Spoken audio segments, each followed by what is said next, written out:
It may be on paper this week that it's recognized, but this is all year long that we're appreciated and we're verbally told that we are appreciated by citizens. Knowing that no matter what, people feel safe in the environment that they live in, work in, go to school in.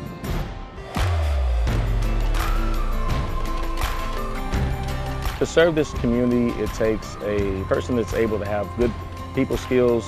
You have to know how to communicate effectively, speak with people of all demographics to try to understand where they're coming from if they're in a tough situation. For me, it's your mind, your body, and your spirit. You've got to have sound mind. You need to understand the functions of your own body, what you are fully capable of, and to have that spirit, something even bigger than all of us that we can look to and guide us.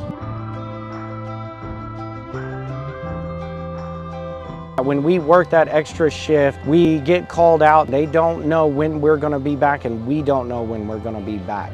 It's a huge, huge sacrifice that our families make beyond what we're doing day to day. A lot of us wear many hats. There's a lot of responsibilities that we have that's asked upon us, and we seem to each day answer to those calls. With the growth that the county has, we seem to maintain each day for each one of us to stay safe and go home to our families each night after each workday.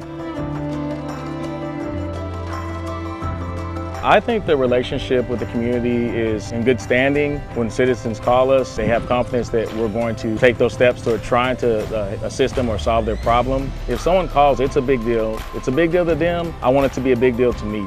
It comes back to the team, it comes back to my family, and it comes back to this community. Being a part of your community, being a part of something that's always bigger and greater than just one individual. Stay respectful, keeping that servant mindset, and just remember that, yes, I do this for a living, yes, it pays the bills, but it is all something that there's an expectation of me to serve the community. Going out and knowing that I work with a group of individuals that are very, very hard charging, they know exactly what they're doing, it's something that we can lean on each other towards, and we will be able to provide the best service that we can.